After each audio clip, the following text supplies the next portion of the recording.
It's time to rip the cover off what really works to ditch addiction, depression, anger, anxiety, and all other kinds of human suffering. No, not sobriety. We're talking the F word here, freedom.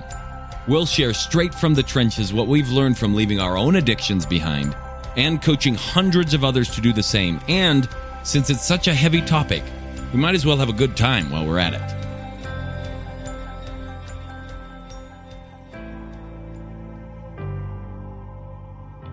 All right, folks, welcome back to the Alive and Free podcast. Today, I want to take you on a little bit of a journey. Last time we talked about being special and how much we're striving to be special. And I want to kind of take you a little further back in history on this one to give you a sense of how long and how far and this goes back in history. Because it's not just right now that human beings in Western culture are trying to make themselves special or individuals. Now, what relevance does this have to getting rid of emotional stuff and really living alive and free? Why does it matter whether I'm special or not? Why does it matter if I have an identity around some of the things I'm experiencing? Why would that get in the way of me experiencing more freedom and more life? So I want you to take a step back and consider some things, right? One, life itself is not limited by anything. It's there. It's constantly changing. It's adapting. It's constantly growing, and it's constantly, doing things that are unexpected. And we keep discovering new things about even life on this planet that continue to blow our minds. Like, really? Life does this thing? It isn't bounded by any of our concepts and any of our limitations. It isn't bounded by any of the ideas humankind has. Life itself is beyond any language, any concept, any idea we could put on it. So necessarily, if we then step in and we say, oh no, my ideas are who I am, then what we've done is create a huge limit on life. And way back toward the beginning of the podcast, when I shared the story about Bodhidharma and him telling the Chinese emperor that he didn't know, that was a very, very real explanation of what's going on. How could you possibly know all that you will ever be? How could you possibly know the bloom of the flower, the blossom of the flower, if you're currently just a sprout? You don't know. The life is in you. It's there the whole time. And yet, how could you possibly know all the things that you will experience? In the world today, we define ourselves by all the things that we do. So if we go back into human history, though, it's humankind itself that is busy trying to make itself special. So some years ago, not too long ago, there was a medical scientist down in Brazil. I forget her name off the top of my head, but she went down and they were putting up an exhibit and asking the population around what they think about the brain, what percentage of the brain do humans use. And so she's asking people, and 60% of them or more answered with the answer that I bet is on your mind. If I asked you, what percent of the human brain do you use? What percentage of the brain do humans actually use? And what's your answer? Now, if you've been around me, maybe your answer is going to be a little bit different. But the common answer for most people is 10%. And she was looking at this data and she had remembered it, but then she had this question come inside of her head. She's like, well, where did we get this idea that it's 10%? So she started calling some really well-renowned neurobiologists and neurologists, asking them, and neurochemists and all this other stuff, asking them, where did this number come from? And so she would call them up on the phone. She'd talk to them, tell them what she was doing, telling them that she's preparing for some kind of medical exhibit and public interaction and things like that. She would ask him these questions, and she said, well, so it's 10%. Well, do you know where we got that number? And they would hem and haw and say, no, I don't actually know where the number, but that's the number, right? It had passed into this public consciousness around the idea that, like, yeah, humans use 10% of their brain. Well, that had come from the idea that there are, of the number of brain cells, neurons in the brain, there are 10 times as many glial and epithelial cells in the brain than there are neurons. And that became problematic because as she was looking at it, she's like, well, see, you would do that by how would you figure this out is you would cut down slices of the brain, find a little piece and, dye whatever things needed to be dyed so that you could then individually count this slice. And by that slice, you could then average out how much it does. But the problem is that neurons are densely packed in different densities in different areas of the brain. If you're in the cerebellum, there are more neurons per glia, say, than there are in some other region of the brain. And so you might get 2 or 3 glial cells per neuron in one spot, but you might get 1 to 1 in another spot, or even fewer. And that just depends on what area of the brain you're in. And so to be able to extrapolate from that the idea that there are 10 times as many of these other cells as there are neurons is a little bit more difficult. So she set about trying to solve the problem of, let's figure out how many neurons there are in the brain and what percentage of these. And the reason that they say you only use them is because at the time that number was floating around, nobody knew what glial cells and epithelial cells were for. So they just assumed that they were just sort of this inert matter that's in there, and that's it. But they're actually for some pretty profound things in terms of coating the neurons and doing some other things and protecting them, and maybe even regeneration. You can look them up on Wikipedia if you want to know more about glial cells and what they do. But the point is, neurons were the active ones. So they assume, okay, so if there's 10%, 1/10 of the brain cells are neurons, those are the active ones. We use only 10% of the brain. That makes sense. What she decided was, well, since the density of these neurons isn't uniform, what if we create a way to melt the brain? Oh yes, this sounds amazing, right? And make what is called brain soup. So they take these human brains, not from living people, just in case you were curious or wondering, and they melt them down.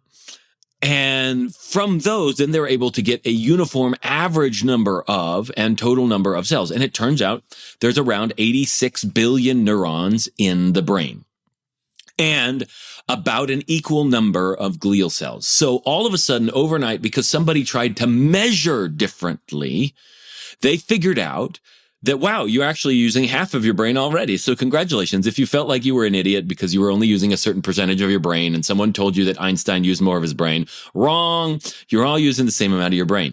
And it turns out that all these different areas of the brain fire up at different times for different activities. And so it's not like there is this only 1/10% is used and the rest of it's stored away in some safety deposit box. No, your brain is active all the time. So congratulations, folks. If anything, by listening to this podcast today, you are much smarter, which means you should be able to figure out how to be more alive and free than you ever have been in the past. Now, here's the thing, though. She started using this tactic, this technique to figure out how many neurons are in other brains. And it turns out that in so doing, they figured out that human beings aren't all that special. That we have the number of neurons and glial cells and other things in our brains as would be expected for a hominid ape-like kind of being of our particular size. If we had gorillas of our size, if we had chimpanzees our size, they would have a similar amount of neurons in the brain and all the other stuff. And it turns out that some of these ideas around humans being different and what separates humans from the rest of the animal kingdom come from this idea that because we're thinking beings, we think that we're special and we want to be special. We think that we're the culmination of all evolution on the planet and that we are the purpose of creation and whatnot. And that's in religious circles. It's in just social circles. It's in philosophical circles. It's not the fault of any one person necessarily, but it's a very, very common idea that humans are different from the rest. And it's that very separation of human beings from the rest of creation where we're ending up making ourselves extinct in some ways and where we're destroying the planet we live on to the point where there won't be anything special left about us because there won't be anything about us left. So what's fascinating here is that we've done so many different things over time looking at how we are different. We think, oh, we're thinking human beings. We have the ability to reason and think. Well, it seems that same ability is apparent in other types of creatures as well. Oh no, but humans use tools. Well, so do otters. They use rocks to smash things. Beavers use tools. All kinds of animals use tools in various different ways. Well, no, but humans have advanced communication. Well, so do sperm whales. So do dolphins. Some of them possibly even more advanced than our own. Every single thing that we pick on to try and prove why we are better, why we are the top of creation, why we are different and distinct from the rest of it, is only separating us from nature in our minds. It's not actually the truth. Human beings copulate like other animals copulate. We eat food like other animals eat food. Our diet needs to be attuned to our biology, just like every other animal. Our communication systems are there. Every animal has a different method of communicating, possibly, but still there's sophistication in communication. Possibly we say, oh no, consciousness and self-awareness, but it's possible also that elephants have a sense of an I and a personal identity as opposed to other animals. Yes, there are unique things about humankind, but in our effort to stand out, in our effort to be so special, we've put clothes on ourselves and lied to ourselves and pretended we're not part of nature. And that has been detrimental to us in so many different ways. So many people feel disconnected. They don't get the oxytocin hit from being in contact with the ground because they have to have fancy shoes on and fancy clothes on and all the other things. They don't get the benefit of the wind crossing their skin because, well, they're not out in the wind that much. We always got coats on and things like that. We don't get the benefit of all of the sunlight on our face or in our eyes and all this other stuff because we're inside, sheltered, separated from the rest of creation. And I'm not saying that modern conveniences are bad, but the comfort level that has been created by modern society, all because we think we're special, we're trying to rise above things and become the best that there is on the planet. Those types of comforts have weakened us as a species to where our ability to survive is far less. And so then we revere and we ooh and awe at people like Wim Hof, who can sit there and modulate his body temperature with his breath, or monks who could do all these legendary feats, which may not have been that legendary. Yes, some of them superlative skill, but it may just have been normal human behavior at a certain point. Only now we're looking at it going, wow, these people had access to some superhuman knowledge. Maybe it wasn't superhuman. Maybe it was human knowledge, and what we're operating with is subhuman knowledge. And we have outsourced our own capacity for technology. Technology itself isn't necessarily good or bad, but the question is like, okay, cool, with more and more technology, we need less and less capacity within ourselves to the point where we're so weak that technology will eventually take over everything that humans are doing. I'm thinking of the movie WALL-E. Yes, that's probably extreme and whatnot, but things atrophy. Muscles atrophy from lack of use. Human abilities atrophy from lack of use. There are human cultures that operate based on having a natural inherent sense of which way is north. They can feel it. You can spin them around blindfolded 20 times and they'll be able to point north every time. And the only time that you can stop that is if you put them in a magnetically sealed room in some way so that the magnetic fields can't enter from the planet.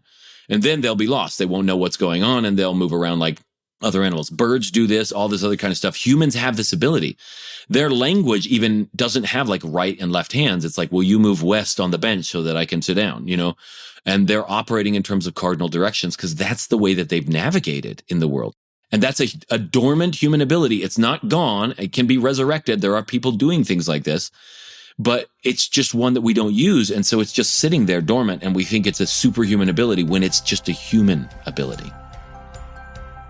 If you or someone you know is looking to drop the F-bomb of freedom in their life, whether that's from past trauma, depression, anxiety, addiction, or any other host of emotional and personal struggles, but they just don't know how or want some help doing it, head on over to thefreedomspecialist.com/feelbetternow and check out some of the things we've got in store for you, or book a call so we can look at your unique situation and get you the help that you're looking for.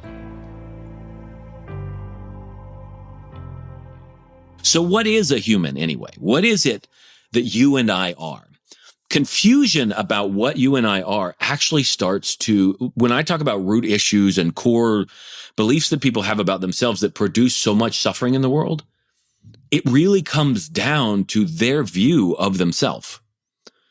There is no sense in any way, shape, or form that a person will suffer if they're not identified with something that they're not. It's this confusion about who and what we are that is at the root of so much suffering. If you think about it, if you didn't believe that you had certain rights, meaning I'm a person that's supposed to have these things, then if those rights were somehow taken away or if those experiences were taken away, would you be freaking out about it? No, you would be handling it just like your dog, who you take away his ability to run in the yard. And yeah, he might whimper here or there, but then he just gets used to his spot and he lays down and that's it. You change his food. It's not a big deal. He doesn't believe that he's supposed to have a certain kind of food and whatnot. It's only the concept that we have of who we are, what we deserve, where we're supposed to do, what our mission is, what our purpose is, and all of those other things that start to produce this sense of fear and suffering inside of us as humans. And so if you look back to the earliest kind of scriptural references about what it is that makes a human a living being, a living soul, because usually there's this idea that we have these spirits and this soul that has lived for a long time. But that actually is a newish idea. And it didn't come from Judeo-Christian sources at all. It came from somewhere else. So early in the Bible, Genesis chapter 2, verse 7, you have this idea, God formed man from the dust of the ground, and he breathed into his nostrils the breath of life, and man became a living soul, right? If you look at the actual Hebrew words, that's not that translation may be fine, but it doesn't do justice to what the words are. If you really look at the words, it's like God sculpted man, right? The great ones in the sky sculpted man, dust from the earth, right? And the word for man is the same word as earth. So it's like sculpted the earthling, dust from the earth, and bellowed like a bellows on a fire, really bellowed into his nostrils the gaspings of life. So you can imagine him waking up going, whoa, whoa, right? So the gaspings of life, like a baby cries when he comes out. And so bellowed into his nostrils the gaspings of life. And he became, and the word is nephesh. And it, like nishma, is one word that means a breath. And it comes from this term referring to a breathing thing. So man became a living, breathing thing, a living, breathing life. And that is what the Hebrew word said. Because to them, a soul was matter, some inanimate thing that was breathing. And so when that soul expired, it's not that the breath went somewhere else. It wasn't its spirit. By the way, the word spirit comes from the word for breath. To respire, to expire is to, stop breathing. And so that used to be a word that people would use for when somebody died. They expired. They stopped breathing. And the breath was really the indicator of life. A soul to the ancient Hebrews was literally something that was breathing. And when it died, it just died. It was gone, and it was annihilation. And that was the biggest punishment that you could do, is you just cease existing. And we've talked about this in the history of like God and Satan and all these other things. This notion that there was an afterlife, that was a later development in not just in the Bible text, in all of the ancient texts. It's not like somebody went in and managed to edit out this piece from every culture on the planet. An evolution of the idea of an afterlife came over time. Well, now we get to show up at the time of Plato. Now, Plato was a couple hundred years before Jesus, right? Some 400 years or so. He really believes in democracy, whatnot. He's a student of Socrates, who's this epic questioner of all people, coming and going and seeking out the truth. And democracy comes, and it's that very democracy that kills Socrates. So now Plato kind of retires from public life. He tries to start up some political kind of regime in a couple of different places to establish his idea of what the ideal state would be. But he had flip-flopped, and it turns into some sort of tyrannical oligarchic government that would be censoring people, that would be raising the kids, like taking them from their homes, and the state is the one that raises the kids, that determines what people get to hear and not hear, and all this other stuff. His political ambitions failed, ultimately, but he was a guy who was a little bit jaded by life. Now, he had a university. It went on for several hundred years, until the 500s CE. So we're talking almost 1,000 years, off and on, before it was finally shut down by the Romans. And they taught his philosophy. He's the first philosopher that had a written body of work that could be read and passed on. And he wrote them like plays, so they were accessible to people. Aristotle, one of his students, didn't write like that. He wrote like deep, dense essays, philosophical essays that my wife would never read. And most people would be bored with. But Plato wrote his, like, there's characters and there's a scene and where it's happening, and it's a conversation, and people could pick up on this, to the point where there's people who have said that basically all of Western thought is but a footnote to Plato. What Plato thought, what he wrote down in this comprehensive set of dialogues, ultimately became the foundation of thinking for Western thought. Now, his thought was that what you think, and he freely admits it in his Phaedo, that he prefers to have an idea, and if anything in the world doesn't agree with his idea, he tosses it out. But if something does agree with it, then he accepts it. In other words, his thoughts are more important than reality. What he thinks should be the case is more important than reality. And this is borne out. He says that the body is evil, that there is a world of eternal forms that nobody has ever seen, and that those are the things that are enlivening this. And the only reason we have concepts about horses because there's an eternal form of a horse that lives somewhere, and these are all, poor substitutes for that eternal horse. And so he has this sense that there's a perfect world somewhere else. And this has come from his life history. It didn't happen in a vacuum. He had ambitions. They got slaughtered. His teacher was killed. And every time he tries to kind of like help people out, it's failing. Athens is in a time of kind of decadence, and there's all these rhetoricians and legal disputes, and you could sue people left and right. Like, he's in this world that's kind of in chaos, kind of like the United States, and he's jaded. There must be a better world elsewhere. That gets subsumed into Greek thought.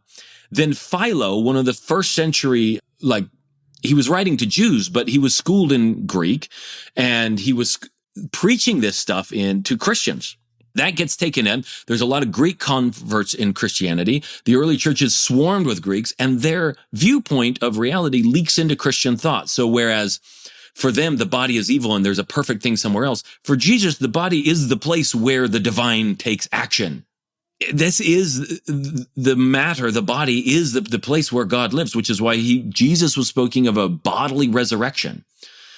But the Greeks are like, no, the body's evil. And that thought pulls into Christian theology, thanks to a lot of these Greek converts and Greek thinking, to the point where there's so much downplay of the human system and of the body. And then you get René Descartes that shows up somewhere in Renaissance thinking, telling people, I think, therefore I am. Literally, he was saying, the only way I know that I exist is if I'm thinking. I want you to take a step back for a second. A thinking is nothing more than you talking to yourself without making it vocal. So if you imagined every thought that had to come into your head was coming out of your mouth, would you ever be able to know what life is? The amount of thinking that people do is basically a person running around talking to themselves all day long. How much would they actually notice of life? How much would they actually be able to experience it? Because the same brain processes that are used for engaging with the world are used in imagination. And thinking is a form of imagination, which means you have to check out from reality in order to use those brain regions in order to think. The frontal lobe, the seat of our higher reasoning, shuts down and down-regulates awareness of the outside world in order to be able to think. It's not a bad thing. It's been great for survival. I'm not saying that at all. But for people who claim to know reality because they have logically deduced it and because of what they think, those are the very people that are disconnected from reality. You cannot think about reality and at the same time be experiencing it. And that means that the more you think, the less you have to think about, because now you're only thinking about your thoughts. Now you're only having a conversation with the last sentence you said, and you're not taking in any more information. So we skip forward to man being just this one piece of nature that's a breathing thing and that it has this fleeting life, to man as a thinking thing, and he can't exist unless he's thinking. And that very jump has made us so wrapped up in our own thought processes that we forgot the body part, the human part of us, that actually is what's keeping us alive. If you didn't have a heartbeat, you wouldn't be thinking at all. Consciousness is dependent on your blood pH. It goes too much in one direction or another. You lose consciousness, go into a coma, possibly die. Your thoughts are a byproduct. They are a gift. They are a privilege. They are a garnish on the dish. And too many people have made the garnish into the main course. And as a result, they're wondering why they're not nourished. They don't feel full. They don't feel satisfied with their life. Life, more fully, is life that embraces all of humanity, including the garnish, including the thoughts and the feelings. But it's got to embrace sensation. And the main dish is how you breathe, how you move, how you engage and interact with and receive all of the information that's happening in the world. And then thinking is a cool activity. It can be a hobby. It can be a sport. Make time for it, sure. But the moment that it takes over your life, which it has for almost all of us, is the moment that that life gets squeezed shut and you cannot appreciate and enjoy the well-being that comes from nourishing yourself on the main course of life. So as we wrap up today, in asking the question and trying to get you to think about what you are and who you are as a continuation of the notion that you're special, when you actually step down from the idea of specialness, which itself is just a thought, and re-engage with the world, you'll find that you don't need to be special, that what you are is sufficient. And as you simply engage with what you are and learn the beauty and glory of what it means to be human and how much this human body offers in terms of well-being and experience and all that other stuff, man, your life will be something that you could never have imagined, never describe, never even dream about. It's something totally different. And that's what I'm hoping to help people understand. It is the reason why psychology is not something that was existent in a lot of these old healing methodologies. Not at all. Because they recognize that the thoughts are not important. Yes, in social environments, yes, for interaction with people, they're useful. But our education system is based solely on thinking. And it's not based on seeing, perceiving, living, and being. So instead of human beings, we went to human doings, to human thinkings. And as a result, we've lost touch with our being. And that's it for today's Alive and Free podcast. If you enjoyed this show and want some more freedom bombs landing in your earbuds, subscribe right now at wherever you get your podcasts from. And while you're at it, give us a rating and a review. It'll help us keep delivering great stuff to you. Plus, it's just nice to be nice.